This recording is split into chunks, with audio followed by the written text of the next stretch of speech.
Hello, Steve Coscia here with a valuable teaching tip.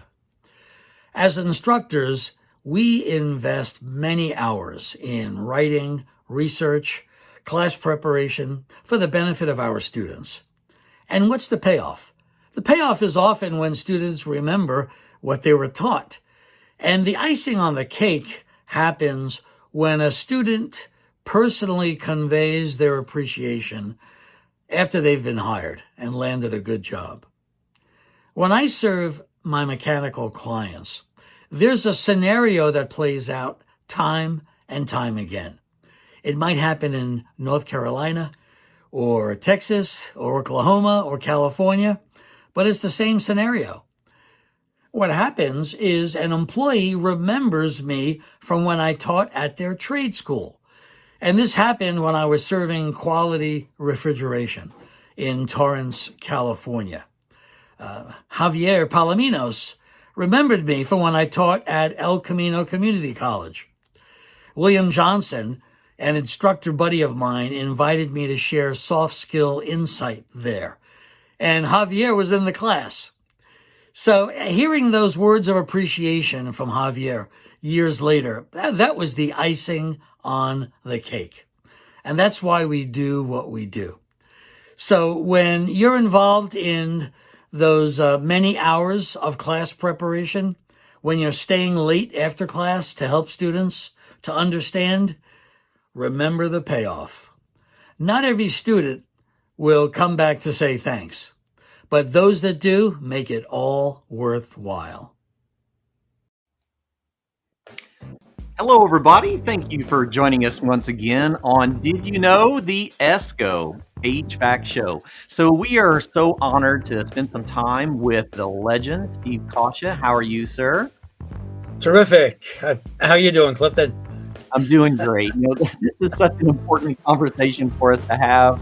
When I think back, like in my own career, I was a pretty good technician. And Ty, you and I both, like many educators in the industry, we start out as technicians. We become good technicians, and then a lot of times we become instructors. Now, when I was a technician, I could talk the talk with my fellow, colleagues because they look like me, they talk like me, they had a lot of life experiences like me. And so communicating was pretty easy. When I got into the classroom, it was a different story. When we walk into that classroom, we could have a multi-generational classroom, a multi-ethnicity classroom, a multi-gender classroom, and we may be introduced into an atmosphere where we don't know if we have anything to connect with those individuals. And it's a scary feeling. Not only is it scary, then we're tasked with not only being able to communicate with our classrooms, but teaching our classrooms how to communicate themselves. And there's kind of an art to that, wouldn't you say, Ty? I would.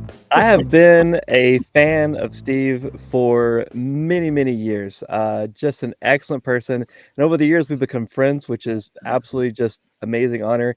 He's one of my favorite humans. I mean, not just a great educator, but just a good human. I've been following him so long back when we had CDs. I've been a fan of him. Like back before he had his own book, when he was written in chapters, in other books. And then, of course, had to have his books. And I'm not a big book person. Like reading books is difficult for me, but this book was just so easy to follow. The spacing was good. It had a real life stories to connect to. And I remember the first time when I first met Steve, and he had asked me, because you're going through and there's all these people wanting to, sell you stuff. And Steve just recognized me and just had a conversation with me. And he didn't try to sell me anything. He was just asking. Then he asked, hey, do you do soft skills in your classroom? I said, yes, I do. And he asked me how I did it. And I told him, he goes, excellent. I'm just glad to see you're teaching soft skills. And he never tried to. And so I went home and immediately ordered his book, of course, because I thought, man, that was the best sales ever. He didn't, push his leverage in it. And it just, it's amazing to see him all over the country and see all the different people using his methods, which are golden methods. And just to sit down and talk with him, he lights up a room. If you ever get to meet somebody, meet him, because when he talks to people, he doesn't just talk at them. He talks to them, and you can tell like he asks them a question and waits for that response. He doesn't just talk about customer service and communication. He lives it. Just absolutely, I'm just one of his biggest fans. So glad that he's here today. Just super excited. And welcome to the stage, Mr. Coscia. All right. That was a lot of fun. Thank you for showing all of that material there, Ty.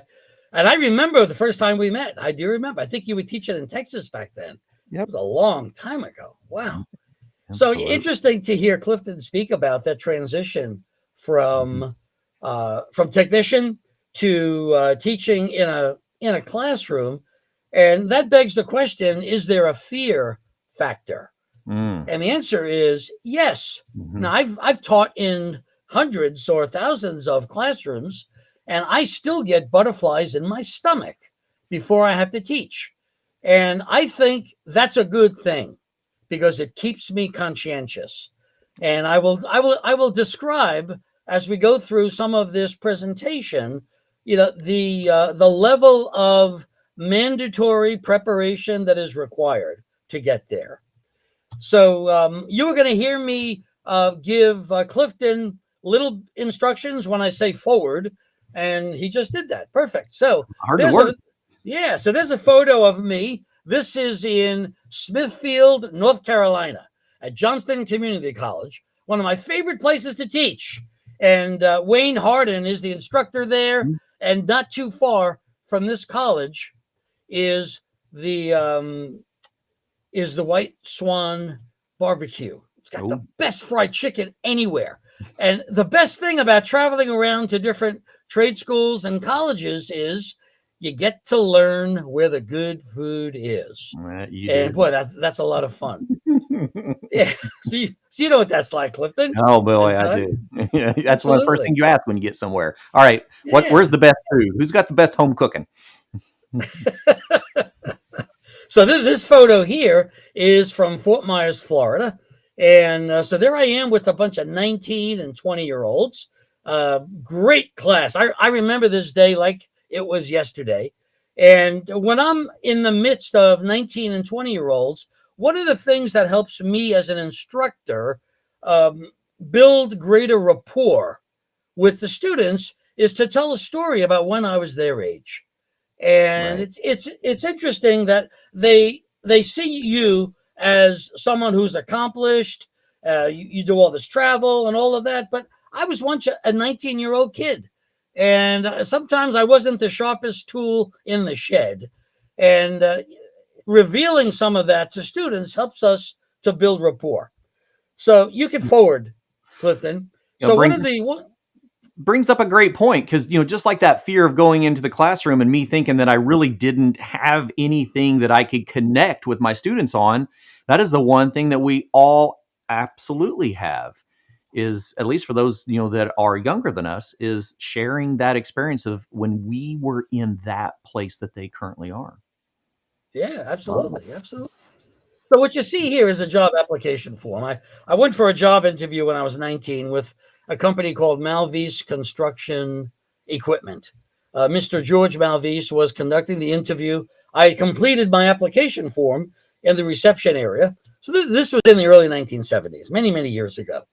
So on the application form, it asked me to write down a few reasons for why they should hire me. And I wrote the usual answers, Clifton, that I learned fast. And I also wrote down that I worked hard. And I wrote down that I got along well with others. And I thought, man, this is going to lock me in. And then during the interview, Mr. George Malvise, he has my job application form right in front of him.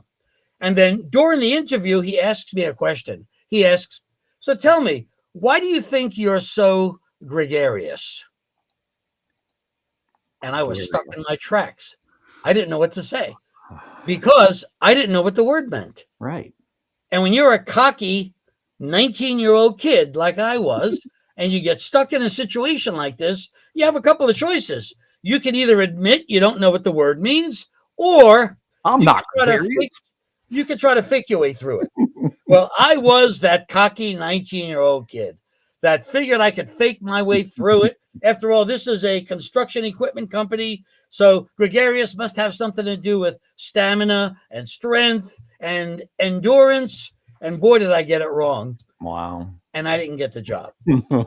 So that feeling of rejection is a feeling nobody likes. No one. So telling a story like this to a classroom of 19-year-olds gets them to understand that, hey, life has lots of setbacks. Life has lots of rejections. And we're all going to fail here at Matter as much as what you do to recover. And again, in the early 1970s, we did not have computers or Google, but we did have index cards. We had index cards and we had a dictionary. So with the dictionary, I looked up the word gregarious, and you can go forward. There you go. So when I looked up the word, I got the definition. I wrote it down. Just go backwards one. Yep. Oh, sorry. And stay on the dictionary slide. All right. So writing down the definition for gregarious, I had one word, but then I thought there's these other words I hear people using that I don't know. So while I had the dictionary open, I took out another index card. I wrote down that word and the definition. And then I did a third word, and then I did a fourth word. And before I knew it, I had this little stack of index cards. And I kept this stack of index cards in the back pocket. And every day, I would just look at the index cards. And whenever I had an opportunity to use one of those new words, I would do that. Sure. And without realizing it, I was learning about application, where you have the theory of a word's definition, but the application is when you integrate that word into a sentence. And with application comes knowledge. And at 19 and then 20 and then 21 years old, as I got a better vocabulary, what I started to recognize was as the vocabulary improved, so did the opportunities. So did my relationships. So did almost everything else in my life. But what did it start with, Clifton? It started with me and the recovery. So we're all going to fail. Everyone gets there. But what we do to recover is what matters. And this also brings up the topic of personal accountability. And that we are personally accountable for our future success. So this is a good slide to be on. So when I speak about teaching soft skills to instructors, and I do a fair amount of train the trainer for my clients. Absolutely. So my clients are some of the biggest manufacturing companies in the world. Daikin, Carrier, Bryant, big companies. And when I speak about this, one of the things I teach, and go forward here, Clifton, one of the things I teach is that when you start to convey messages to students without realizing it, you're getting better at it. That we master what we teach. It's the way that we practice. And I know that we never feel like we know enough about something. And what we need is someone to push us over the cliff. Just jump and grow wings on the way down. And the way you're doing it may not be the best way to do it, but you just learn something. That's right. And then you advance, right? We master what we teach. You got to get started. Ty and I are pretty good at doing that for each other sometimes. We have a great relationship with that. So here's the other thing that I have learned in time. No matter how much I think I know, over preparation is mandatory. So when I'm traveling, if I've got to do a full day with a client, I'm up at 4:30, 5 o'clock in the morning, and I am over preparing. I want to make sure I know every nuance of my subject matter, of what I'm doing it. I'm not going to wing it, because you never know what can happen in the midst of a session. So for instructors, make sure if you're going to cover a specific soft skills topic, you think about your own experiences. What stories might you be able to tell? Or how might you be able to convey the information? Just by doing that and getting prepared, making notes for yourself Boy, that makes a huge difference. And even having props. So talk about props. What was this? It actually was a prop. It's a How about that? prop, right? It's Right. it's the index cards, and simple Sure. as that. It doesn't. You don't need to be complicated. Keep it simple for yourself, but use props. It helps to keep things interesting. So I'm also a big believer in that the practice that writing makes you a better speaker. I agree. If you write, you will speak better. Why is that? Well, that's because when you have to write, you have to construct an outline. You got to think about the sentence structure, and then you got to revise the sentence, and then you got to go from a 12-word sentence and write with greater economy, get it down to a 7-word sentence, and before you know it, you've got a nice, eloquent, concise message. But the key is write what you know. Don't wing it. What do you got there, Ty? What are you holding up? I got note cards. Yeah. I listen to you. I've been carrying note cards ever since. That's wonderful. You are the man. You are the man. So write if you write what you know, a couple of things are going to happen. When you write what you know, you are telling the truth because it's what you know. Right. And here's the thing I have learned that I'm sure you two guys have learned also is that your students can always tell when you're not telling the truth. When we tell the truth, it just sounds better. It just sounds more natural. So if you know it, write about it. If you don't know it, first research it, right. Learn it, know it, and then write about it. Yeah. But honesty just has a way of making us a lot more sincere. People like us more. It's just an easier thing to do. So let me just use another application here. Yes. That I use with my clients. So some of my clients have people on the telephones, and a contractor may call up and ask about an invoice or a work order. And if the person on the phone doesn't write down the key details about the phone call and then starts to speak afterwards, in the absence of the key details, they are speaking with apprehension and uncertainty. Why? Because it's not written down. When you write things down and then you can see it on a piece of paper and you convey the information, you speak with greater authority and greater certainty that becomes audible. So, writing, it just impacts the way we speak. And it doesn't have to be a lot of writing. I mean, I've written books and articles, but I assure you, the more you write, the better you're going to speak. It just works. Forward. One more, please. Absolutely. And I know you all have to be enjoying this as much as I am. We want you to let us know in the chat where you're joining from. Tell us if you have any concerns, any questions along the way that you need some help with, and we'll see if we can get some pointers out there, because all of us as educators, even as technicians, we are constantly learning how to communicate with those around us. These are all important lessons that can become life lessons. I'm like Ty. I don't have my cards here, but my notepads have been growing so extensively in this last year because I'm continuing to listen to my mentors that if I need to talk about something, I should write it down first so that I have a chance to double check it. And my stacks are just growing. I hate to throw them away because they're my own resources. Someone will say, remember when you were talking about this on that show? And I'm like, hold on, let me backtrack. That should have been about 15, 20, 25 pages back. Let me go find that real quick for you. And while you were saying that, Clifton, Ty went over and reached all of his notes, and he had a whole volume there. So while we're here speaking, I can see on the computer screen that one of the best looking guys in our industry, Don Gillis, is on this session with us. Hey, Don. So he's paying attention. Yeah. Hey, Don. And a pretty lady named Perla Brannaman is also on here. Wow. So that's pretty neat. What do you know? Yeah. I'm glad you guys cool. can see that. My screen is acting funny today. I can't see any of the chat. So Ty and Steve, you see any comments in there you'd like to mention? Please bring those up because my side is really looking odd today. And that's my wife Perla, and she is a huge fan of Steve. Also, she we always love hanging out with Steve. But it's our anniversary today. Happy anniversary! So awesome to have her all these years. So.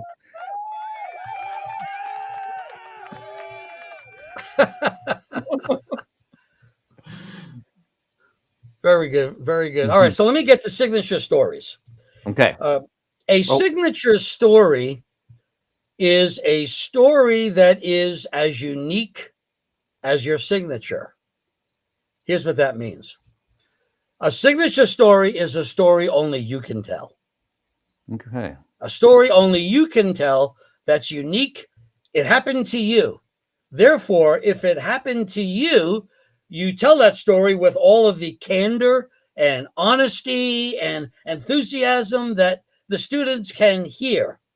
And you'll hear me mention signature stories later on also, but they are the most powerful stories. So that story about me being a 19-year-old and not knowing the definition of the word gregarious is a story only I can tell. It happened to me.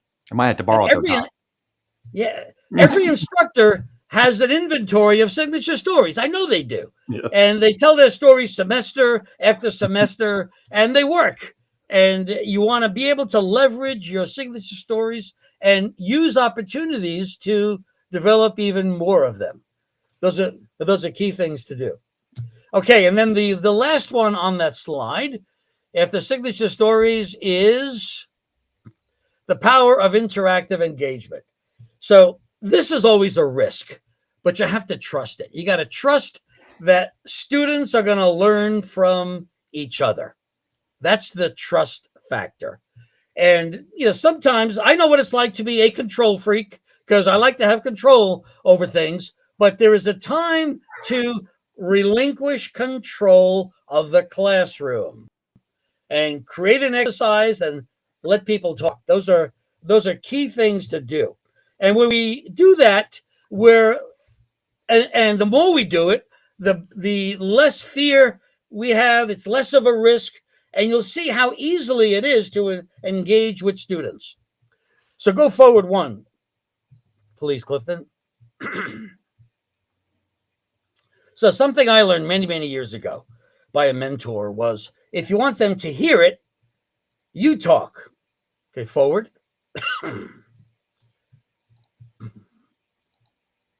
But if you want them to learn it, they talk. Boy, that's And powerful. yeah, this is the value of interactivity in the classroom. Getting people to work together, getting people to talk to each other, having an engagement exercise. Boy, those things really do work well. So if you go forward one, please. So my message to instructors when it comes to teaching soft skills is to trust this. I know it's a little bit of a fear factor. There's a risk involved, but it works. And if it doesn't work well the first time you do it, that means there's room for improvement. Get better at it. And the better you get at it, the more students are going to learn. They learn more when they speak to each other. And those are key things to do. So on this one here, we're going to do a lot of information here Okay. in the classroom. So some of the things I would advise, go forward one, tell stories. So like I'm doing here, I started with the story when I was 19. We now know what a signature story is. Forward one, delegate authority of the classroom. If you're delegating authority, you're allowing the students to talk. You're allowing them to convey an experience. And I'll get into this a little more later when we speak about student worksheets. It's okay to do a pair share.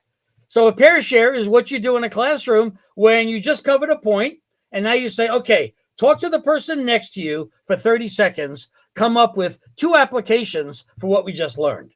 And they do a pair share. They talk to each other. And then you pick on pairs. And it's so useful in the classroom.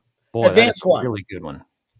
Props. So we saw the props already, right? That's The index right. cards, props work. But props could be spare parts. Props could be tools. Props could be almost Styrofoam. anything. Yeah. We love props around here, Steve. Yeah. So props work. Use the props. Those are key things to do. Advanced one. Flip charts. Yes. So this may not be everyone's comfort zone, but boy, is it mine. A gentleman named Alan Weiss from Rhode Island taught me about using flip charts. And man, does it make a difference in the classroom. Markers, flip charts, it doesn't have to be complicated. And you'll see when I show you a few examples, the simplicity of it. So advanced one, and then acrostics. So flip charts and acrostics, they can go together. So what's an acrostic? An acrostic is a word that goes from top to bottom instead of from left to right. So top to bottom is an acrostic. So advance one, and then advance another one. There you go. So there's an acrostic of the word teamwork on a flip chart. Okay. So stay here, All right. Clifton. So I'm not sure if anyone knows out there, but in commercial work and residential work, teamwork is like the hottest topic right now. Yes. Every contractor is trying to build an internal culture of great teamwork. So I have been developing lots of new curriculum about culture, about teamwork. And boy, it's such a hot thing. Everyone wants to talk about it. There's pluses, there's minuses, and man, does it get cool. Gets very robust. And you know, some of the simple things about teamwork is that everyone on a team should not be looking for the pat on the back when they do something right. I mean, we all do things right all day long. And Ken Blanchard in the 1 Minute Manager always said, you know, catch people doing things right. And we like to get on the pat on the back, but sometimes it ain't going to happen. You just got to keep going. Right. And in the world of work is whenever we feel like we're part of a winning team, even without the pats on the back, we get that internal message that says, man, nobody does this better than us. Look at us. We are the winning team. And when one individual begins to feel that, that becomes contagious. So when I'm doing this out in a classroom, I will show videos about synergy and about being effective, and what people get to see it in a video. It's like real powerful. So now you can advance one, Clifton, where we will actually see, go ahead. There is an actual teamwork in which students have written an exercise. So you see the word teamwork, TEAMWORK, from top to bottom. And then the students have to go through my textbook and find words they can write across the letters of the letters in teamwork. Fantastic. And they sit there, they go through, well, what word's got a T in it? And someone goes, oh, attitude. Attitude's got 2 T's. All right, write that down. And then someone goes, well, what's got an E? And they start to do it. And you can see all the light bulbs going off. Yes. They go into the textbook, they're completing the acrostic. Now, if you want to really have fun, you set a stopwatch. And you tell each, if you have like 4 or 5 students on one flip chart, and you got 4 flip charts, you say, you guys have got 120 seconds starting now. Oh. And they're all going to the textbook, they're looking for words, looking to complete it. But what's happening here? What's happening here is they're thinking about what comprises a winning team. And they're thinking about the words, they're thinking about the definitions, they're thinking about the application. And you as the instructor are orchestrating all of this. What have you done? You've relinquished control, you've delegated, and they're doing it. So on the next one, you see the word courtesy, COURTESY, going down, and the students have the markers, and what are they doing? They're writing down words they see in the textbook. Concise. So you may ask yourself, well, what does the word concise have to do with courtesy? Aha. Well, being concise means not editorializing. So that brings up the question, well, what does editorializing mean? Editorializing means knowing how to say less or knowing how to keep your mouth shut, being concise. So how many times has a technician been curious about something and wants to ask a question, but he hears that little guy on his shoulder whispering in his ear, and the little guy is saying, don't say it. Don't ask it. Don't do it. Don't do it. But what does he do? He blurts it out anyway. And what happens? He opens up a maelstrom because he should have kept his mouth shut. And so their instructors, when they're teaching soft skills, have to teach the students to listen to that little guy on your shoulder. when that guy says, don't ask it. Don't say it. Listen to the little guy. If you're not sure if you should say it, just don't say it. That's a key thing to do. And those things, they really add up to something big. So what I've just described here is interactivity in the classroom. What are they doing? They're talking to each other. They're completing an exercise. It takes them 2 minutes, but they're learning so much about words, about application, about these valuable concepts. All right, now you may go forward again. I don't know. I think I could stay on this one all day. I'm sitting here thinking, what heat pump? Here, grab this book. Let's think of some things that heat pump. All right, who's got electrical? Who's got electrification? I love that idea. Okay, so what's the next one? Go forward. There you go. Rule of 10. Okay, the rule of 10, something I learned by a mentor, was about every 10 minutes, change up what you're doing. Don't sit there and lecture for 30 minutes. Yeah. So about every 10 minutes, grab a textbook, hand it to a student, say, read page 34. And he'll come up and he'll read it, or use a prop, or show a video, or some audio. But do something different about every 10 minutes. And that's more of a public speaking tactic than a teaching tactic. But when you're teaching soft skills, being an instructor, you want to keep the classroom lively. And changing things up every 10 minutes is a real key thing to do. Those things work. Okay, Forward one more time. I just had an instructor I was talking to about the same context last week. We were talking about death by PowerPoint.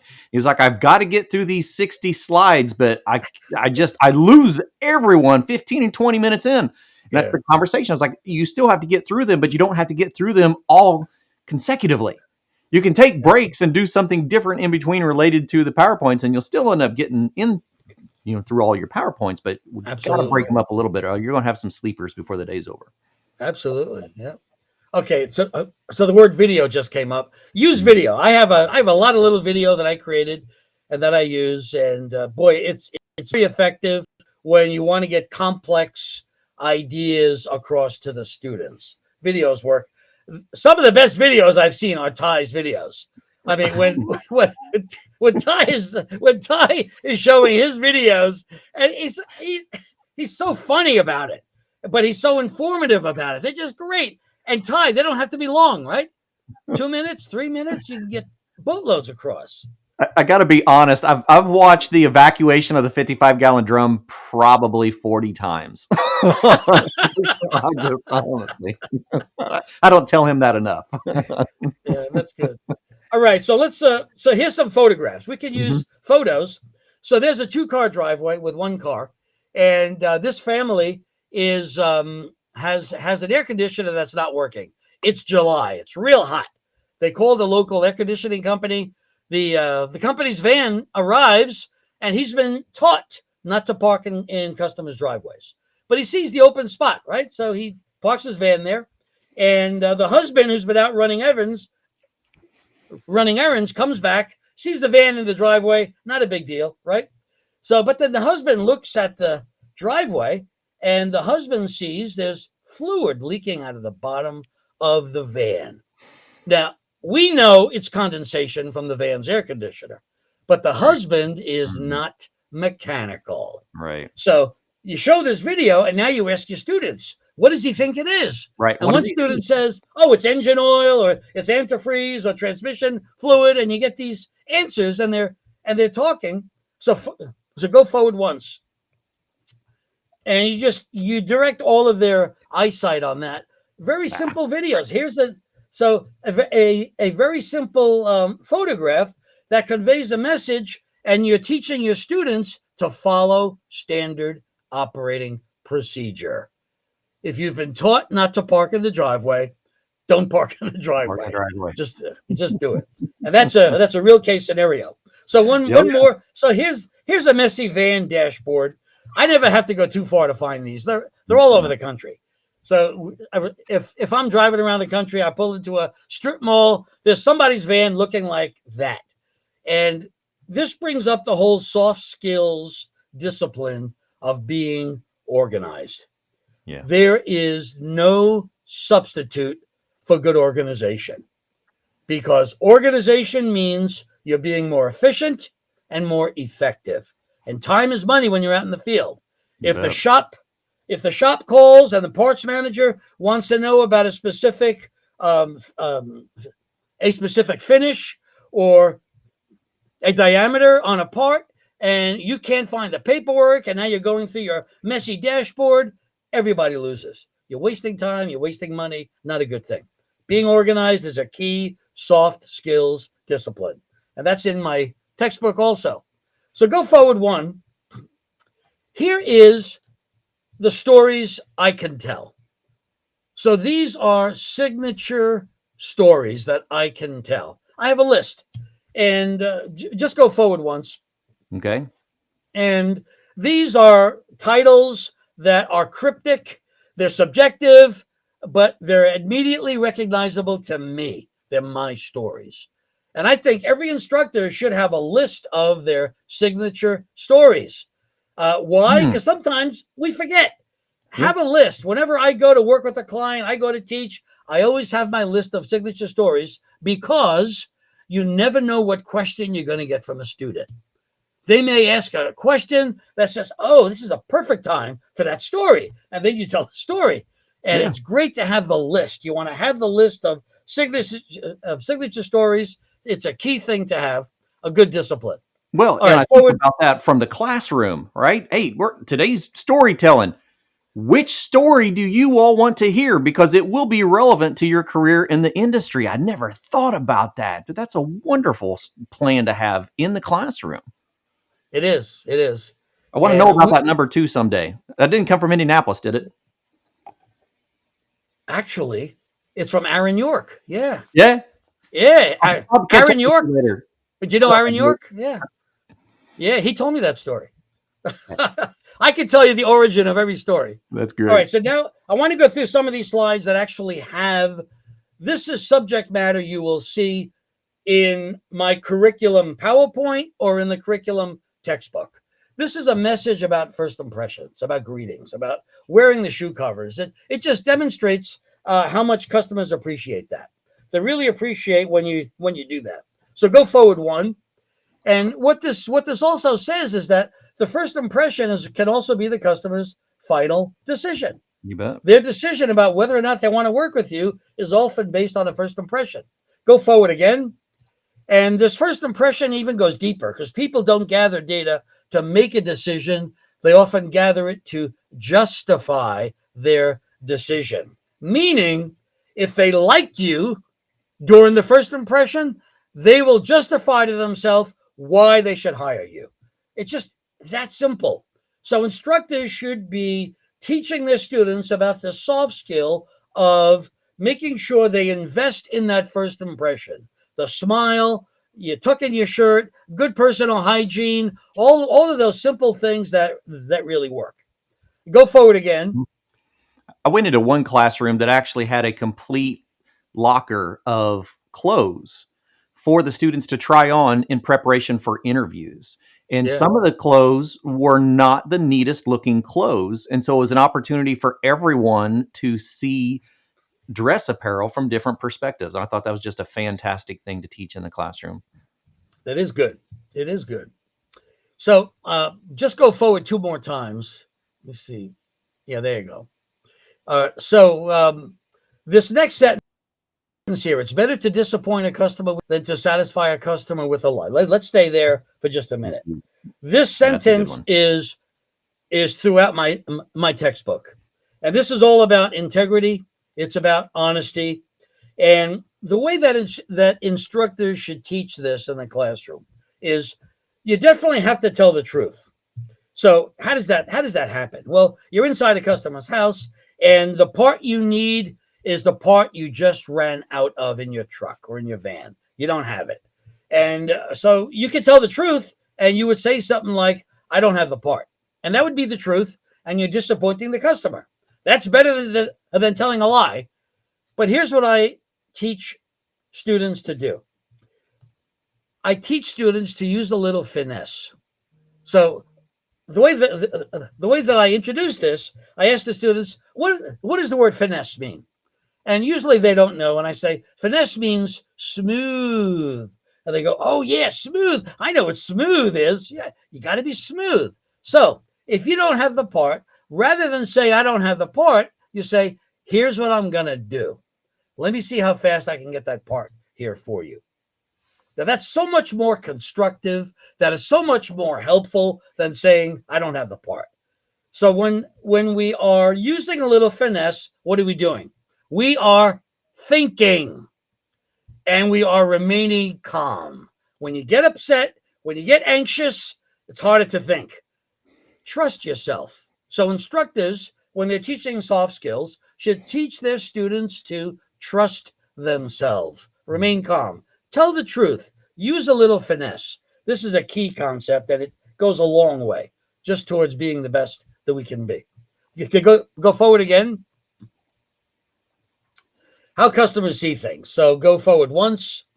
So here is an organizational chart with the owner at the top, managers in the middle, customer service people down towards the bottom. Say, now go forward again, and you'll see a triangle. So this is all in the PowerPoint in our soft skills curriculum. So now go forward 2 more times, Ty. This is how we see our company with the owner at the top. Go forward again, and with the service personnel down towards the bottom. Technicians often see themselves at the bottom of the organizational chart.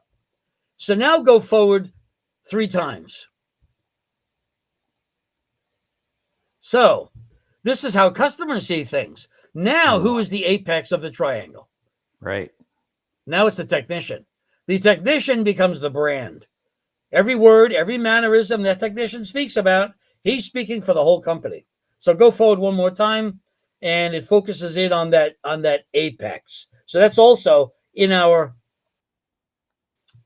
Go forward again. So in the textbook, I write a lot of stories. One of the stories is about the word editorializing. It's a word I used previously. It means not talking too much. So editorializing is what happens when someone should not say something, but they do anyway. So go forward twice. So when it comes to talking, we should maximize humility, empathy, and discretion. Maximize that. If you're demonstrating humility, empathy, and discretion means being discreet, being careful about what you're going to say next. If you're doing that, you'll usually speak less. We should minimize conceit, self-interest, and showiness. Whenever you're conceited, you're trying to show off, it doesn't work. It just doesn't work. Humility is such a better skill. It works better. So in the textbook, I tell a story about a master technician named Joe, and so Joe has a helper. The helper's name is Zach, and so Zach goes out in the field with Joe. And while they're out in the field, Zach is just carrying the tools. He's schlepping, right? So by accident, Zach bumps the toolbox into the furniture, and thankfully it didn't do any damage or anything. But Joe, when he goes back to the office, he goes into the office and he tells all the office people, you know what that kid did today? That kid bumped the toolbox into the furniture. And the service manager hears Joe say that. So go forward 1. And now the service manager says, how would you like it if I went out there and told about all the mistakes you made? And Joe realizes, wow, I shouldn't have said that. I shouldn't have done that. And it's a lesson about being careful about what we're going to say next and not editorializing. So to really make this effective in the classroom, we've published student worksheets. You see it on the PowerPoint. Here it is in this booklet. So if you advance 1, you will see that it's a PDF file. You download it. You can make all the copies you want. Advance again. Okay, so there it is in the textbook. There's the picture of the service manager. There's Joe. Pages 34 and 35 in the textbook. So you can hit forward twice. And there's the part about teamwork and editorializing. How to be a good team member. How to not editorialize. How to say less. All right. So now go forward 1.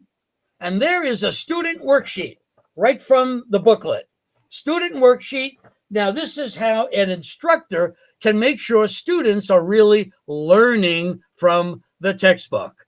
What do they have to do? They got to read it, and then they just have to answer real simple questions. Right, very basic. Like, yeah, real simple questions. So go forward one.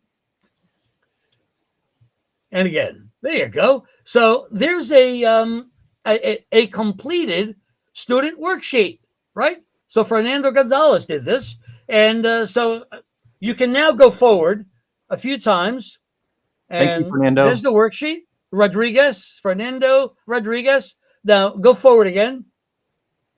There's his name. And again, and again, and again. And there are all of his answers. And they're so simple.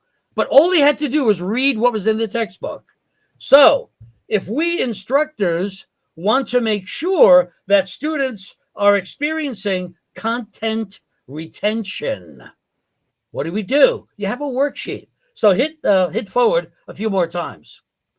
And you can see that everything on this worksheet is simple, real simple. Hit forward again.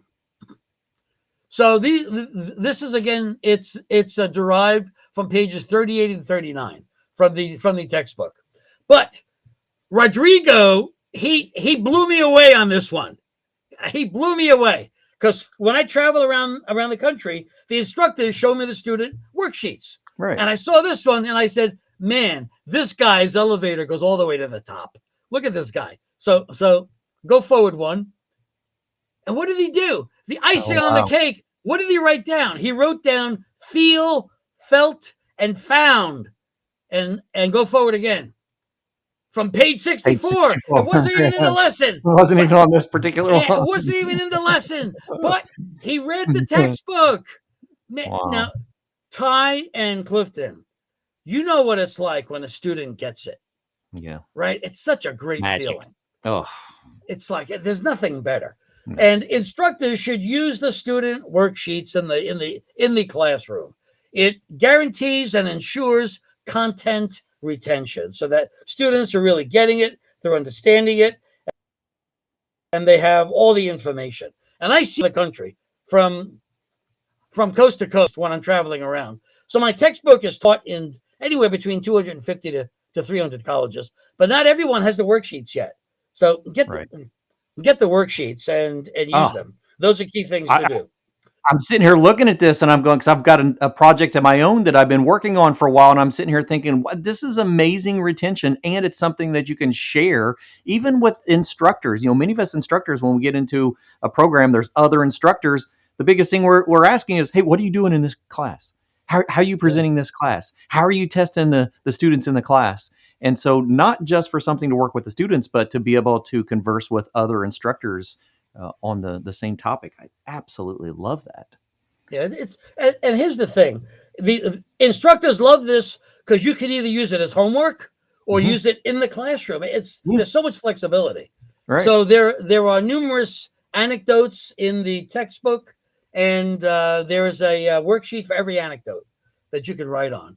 So very cool. Again, you get a lifetime license for less than $100. Print hundreds of these things for your students. You can't beat it. All right. So something else from the textbook is, now this is about remaining calm. So we all know what it's like when you get that first cold day, right? And you want to let your students know that when it gets cold, customers might become a little impatient. Yeah. And this my house is cold, my kids are freezing, and I am furious. And when situations like this happen again, what do? You trust yourself. And this all comes down to self-control. So I can do a separate seminar just on self-control because there's so many levels to it. But remaining calm during situations is such a key thing. So you can go ahead and advance one. This can result in stress. And the way to interrupt the stress is remaining calm. And I'm not going to get into it all here because it's that's a whole other show there. Yeah, it's a whole nother seminar. All right, advance again. All right. So capturing data. Let's stay here for just a minute. Sure. So when I drive around the country, what I hear from coast to coast, from any size company, whether it's 500 employees or 5 employees, every company has the same issue. And the issue is we didn't capture all the information during that service repair or during that maintenance call. We didn't capture it all. So how does this sound? So this is another signature story where a company owner right here in Pennsylvania had a work order, and he showed me the work order where one of his technicians was at someone's house to do maintenance, just doing maintenance on a furnace. While the technician was there, it was an older furnace, and based on what he was seeing, today would have been a good day to replace the evaporator coil. And he tells the customer, he says, listen, I'm only here for maintenance, but the system is old. While I'm here, today's a good day to do this, to get this done. The customer says, I don't have a budget. Sorry, don't do it. So the technician finishes the maintenance, and then he leaves. On the work order about the evaporator coil. And then everyone knows it happens 2 days later. The evaporator coil blows, right? The evaporator coil blows, the customer calls, and what's the first words out of the customer's mouth? Your technician was just here, and now my system is broken. Yeah. And the service manager gets the work order, he looks at it, and he says, there's nothing here about the evaporator coil. He calls up that technician and says, hey, when you were on Cedar Drive the other day, what was that system like? And he goes, yeah, that was an older furnace. The evaporator coil was old. He said, why didn't you put that into your notes? So whenever customers decline a recommendation, now you can advance one. Capture the key points about each service call. Advance again. When customers decline a service, note that the customer declined your recommendation. Write down the date and the time. Absolutely. Be specific. Because in 2 days, if that customer calls and says, hey, my system is broken and your technician was just here, the service manager looks at the call, he'll see it. And he can say to the customer, well, we did recommend the evaporator coil replacement. So one more advance here. Mm-hmm. A few seconds of data capture will save hours of time and hundreds of dollars later, just capturing good details. And again, not to be redundant, but I hear this story everywhere from coast to coast. So instructors, when they're teaching soft skills, you want to make your students hypersensitive to capturing all of the details. Key things to do. Advance again, please. Mm-hmm. So this is a flow chart. It's in the textbook, and you can advance 3 times here. So 3 advancements, three key things. Now this flow chart we also make available as a poster.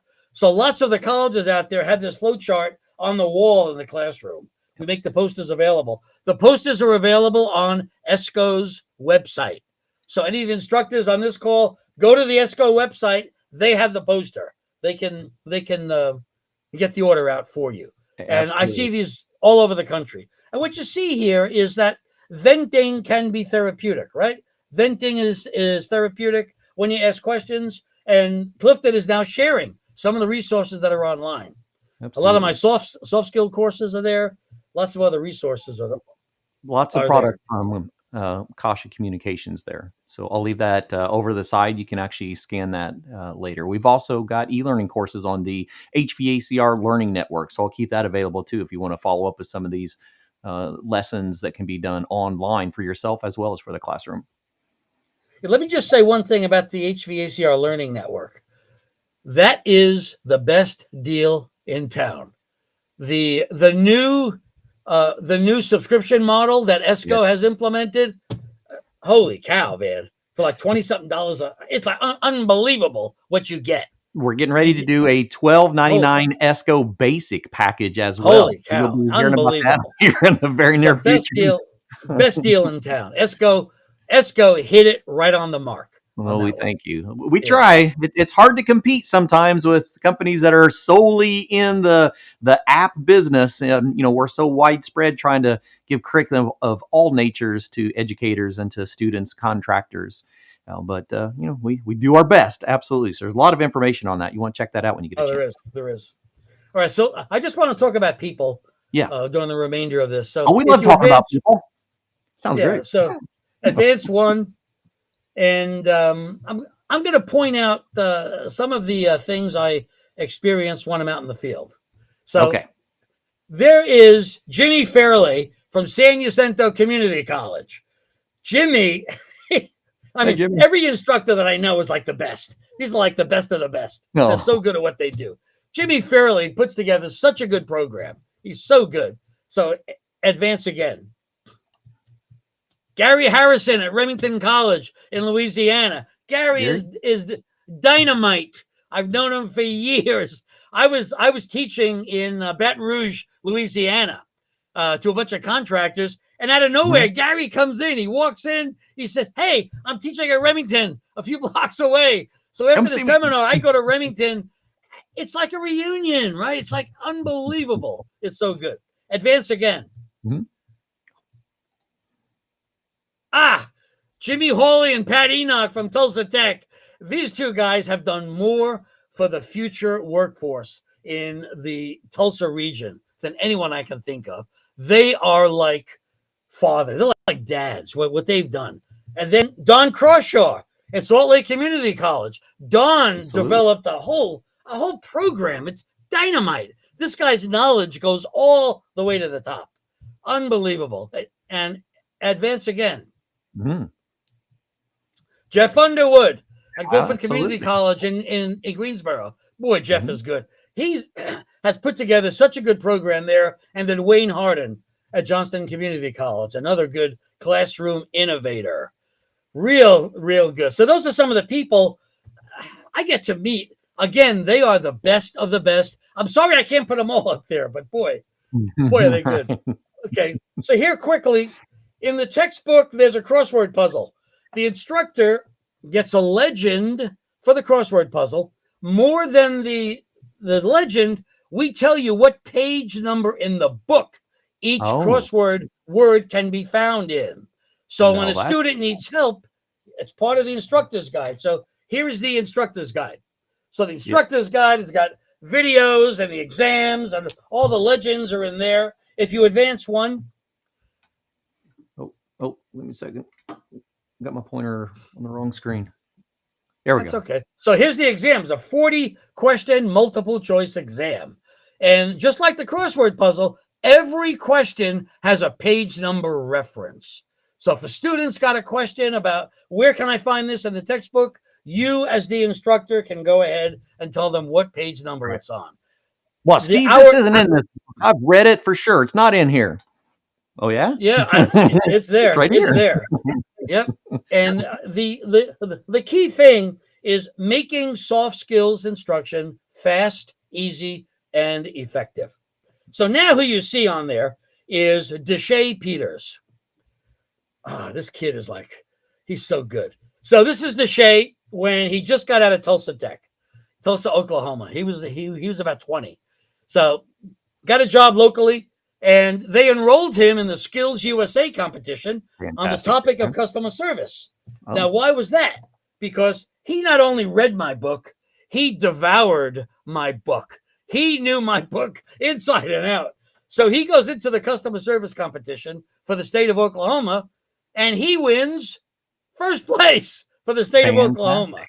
He knew customer service inside and out. This kid is so good. So we keep in touch. So if you can advance a couple of times, there he is, Deshae Peters, first place.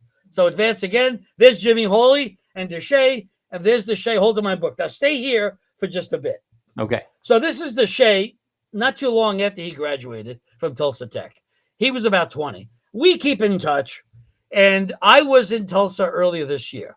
So I taught a class there. I asked Jimmy, how's Deshae doing?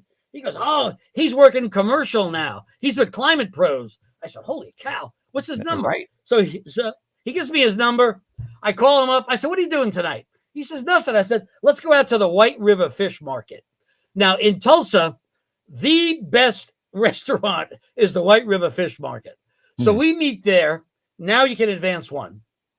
There he is doing residential work, advance one again. And there he is earlier this year. So now he's in his mid-20s, and he is rocking it. I don't have enough time to tell you about the dinner, but he was cracking me up. Holy cow. This kid's elevator goes all the way to the top. He's so good. But this is just one example, Clifton. I know these students all over the country. I teach the classes. I meet them. We instructors know what it's like. You meet them, you talk to them, you have that relationship. And after all these years, boy, they are so special. So I've consumed more than an hour already. I've been talking. Oh, this is fantastic stuff. I'm usually in here talking and yakking. I'm just absorbing. All right, so let me just stop. Maybe someone has a question or a remark. I hope this was helpful. Oh, it's fantastic. You know, it's all about how do we deliver those skills? You know, it's one thing to be able to teach students the technical skills that we've gotten to know very well, but how do you teach them to communicate? And it is okay to communicate. And sometimes we struggle with that. And this is about being able to take our program to that next level. We get the question all the time, don't we? How do I make my program better? Well, yeah, I mean, sometimes it is about bringing in new equipment, but sometimes it's about focusing on that student that is going to become a member of the community, a member of society. And we have a very important role helping them become better communicators through soft skills. Absolutely. So everything I've shared with you outside of the stories, everything else is in the curriculum. All those slides and all the worksheets, it's all there. Much of it is on ESCO's website. Some of it's on my website. So my website is rolling across the screen. The textbooks and the videos and the posters are on ESCO's website there. So, already questions coming up, Clifton? I can't see any. Ty, have you got any, or Ty, you have anything that you want to hop in and discuss while we have the opportunity? Just roll through, so I'm just surprised that I didn't lose internet or power. So it's I know. I apologize. The internet is not always the funnest thing for all of us on a live show, but we're so glad everyone is still hanging in here with us. Steve, so we've got Coscia.com. We want to send people there. We want to send them over to escogroup.org. Check out the bookstore. Check out the HVACR Learning Network. Download the new mobile app that is available to access your courses mobilely now through your digital devices. I think I hear some thunder. That may be might be coming through in yours. That's all right. Anyone out there have any questions? Any topics that they'd like to discuss with Steve before we hop out of here? And my phone number is on the website. If anyone wants to call, feel free to do that.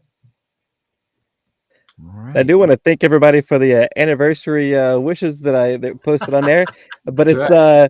It is also Renee and Dan's anniversary here at ESCO, and Howard and Susan's ESCO anniversary. So it's we got 3 different ESCO anniversaries going on today. So it's definitely a day to celebrate.